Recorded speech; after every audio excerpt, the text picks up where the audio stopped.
Hello everyone, this is another session of daily 5 MCQ series. तो आज का पहला question, with reference to international big cat alliance IBCA consider the following statement. तो statement correct कौन सा है बताने आपको। It was launch by India for conservation of 7 big cats. It is open for all member countries in UN। तो आप बताएंगे answer इसका। सेकंड इनकरेक्ट है, फर्स्ट करेक्ट है। तो इसके according statement 1 is correct but statement second is incorrect. Statement C answer होगा इसका, क्योंकि ये all member of United Nation के लिए नहीं था। ये इसमें 97 रेंज कंट्रीज़ थी जिनके नेचुरल हैबिटेट ये बिग कैट्स थे, और ये अप्रैल 9, 2023 में लॉन्च हुआ था, जो कि 7 बिग कैट्स कंजर्वेशन के लिए हैं। और ये 7 बिग कैट्स कौन कौन से हैं, नेमली टाइगर हैं, लेपर्ड, लायन, स्नो लेपर्ड, चीता, जगुआर, पूमा, ये सारे इसमें आते हैं। और इसके लिए ये भी एलिजिबल है इंटरनेशनल नेशंस और इंटरनेशनल ऑर्गेनाइजेशन।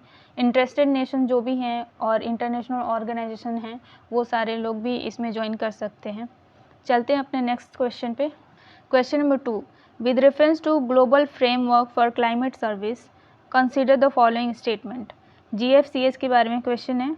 तो पहला स्टेटमेंट है, goal is to unite researchers and climate information users to make informed decision for short term improvement. It was establish during COP21 held in Paris. Incorrect बताना। तो इसका दोनों ही incorrect है आपका। तो आंसर हो जाएगा सी, क्योंकि ये लॉन्ग टर्म के लिए था, शॉर्ट टर्म के लिए नहीं था, इसलिए ये गलत है। और ये COP21 में रिलीज़ नहीं हुआ था, मतलब एस्टैब्लिश COP21 के दौरान नहीं हुआ था। ये establish 3rd world climate conference Geneva में जो 2009 में हुआ था, उसके तहत ये बना था। So second is incorrect. So चलते हैं नेक्स्ट क्वेश्चन पे।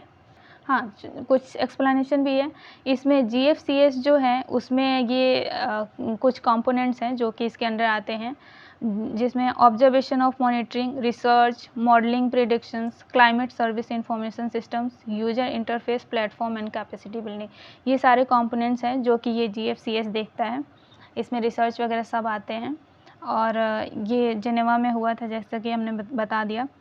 और इसमें ये है कि हाई क्वालिटी डेटा जनरेट करेंगे नेशनल और इंटरनेशनल डेटाबेस में, और इसमें इंक्लूड करेंगे temperature, rainfall, wind, soil moisture and other conditions and other vital weather parameters, ये सारे इंक्लूडेड रहेंगे। चलते अपने नेक्स्ट क्वेश्चन पे। Question number 3, Ken Betwa link project KBLP passes through which of the following protected area? Which of the following protected area. तो बताना है आपको, कान्हा टाइगर रिजर्व, पन्ना tiger reserve, Satpura national park और पालपुर कानून वाइल्ड लाइफ सेंचुरी। आंसर बताएंगे। Answer इसका है पन्ना टाइगर रिजर्व। ये केन बेतवा पन्ना टाइगर रिजर्व पे बन रहा है। और ये यूपी, ये जो केन बेतवा है ये ट्रिब्यूटरीज है यमुना रिवर का, और ये दोनों जो रिवर हैं वो ओरिजिनेट होते हैं MP में। तो चलो इस एक्सप्लेनेशन भी देख लेते हैं। इसमें डिस्ट्रिक्ट टू स्टेट के जो डिस्ट्रिक्ट इन्वॉल्व हैं वो हैं Jhansi, Banda, Lalitpur and Mahoba district of UP। ये सारे UP के डिस्ट्रिक्ट्स हैं। और Tikamgarh, Panna and Chhatarpur district of MP, ये MP से रिलेटेड है। और इसी के तहत 77 metre tall and 2 kilometre wide जो एक डैम बन रहा है, जो दूधान डैम है, वो बन रहा है।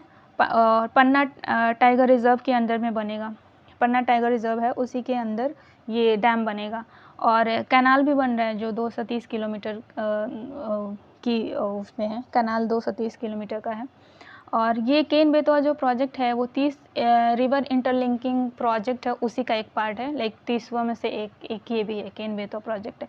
और इसका सिग्निफिकेंस क्या है, तो ये क्या करेगा, आपका वाटर कंजर्वेशन में हेल्प करेगा, हाइड्रो पावर प्रोजेक्ट जनरेट करेगा, और ड्रिंकिंग वाटर प्रोवाइड करवाएगा 62 लाख पीपल के लिए। इसकी वजह से होगा।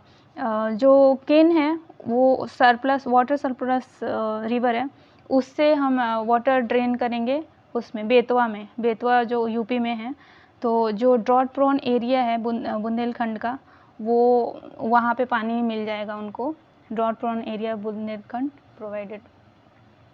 तो चलते हैं नेक्स्ट क्वेश्चन पे।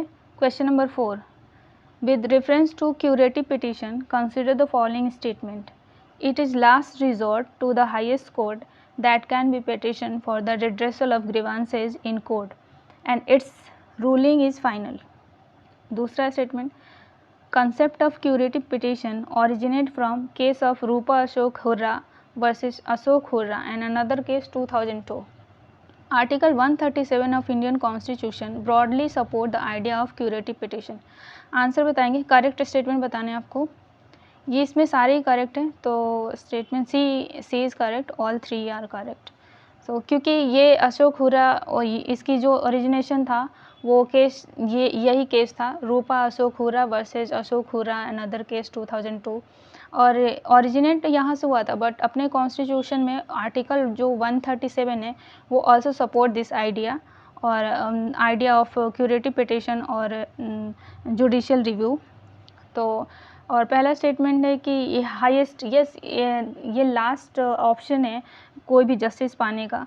तो इसमें आप जो कोर्ट है वो अपना रिव्यू भी कर सकती है और लॉ रिलेटेड जितने भी अगर कोई भी प्रॉब्लम होती है तो वो सुप्रीम कोर्ट उससे डील करती है। नेक्स्ट क्वेश्चन पे चलते हैं। Question number 5, which of the following service is provided under the TeleMANAS Seva. TeleMANAS सेवा के बारे में कौन सा स्टेटमेंट करेक्ट है आपको बताना है। Mental health counselling service, improvement of tele communication technology, monitoring of tiger in Manas national park, transmission of satellite data through receivers. बताएंगे आंसर इसका। ये मेंटल हेल्थ काउंसलिंग सर्विस से रिलेटेड है। ये जो था ये ministry of health and family welfare के अंडर में आता है और इसका एम है कि यूनिवर्सल एक्सेस दें जो कि एक्सेसिबल हो, अफोर्डेबल हो और 24/7 सर्विस प्रोवाइड करें अफोर्डेबल और क्वालिटी मेंटल हेल्थ के लिए। और डिजिटल कंपोनेंट के अंडर में आता है ये नेशनल मेंटल हेल्थ प्रोग्राम जो है इसके डिजिटल कंपोनेंट्स हैं। Thank you for the watching.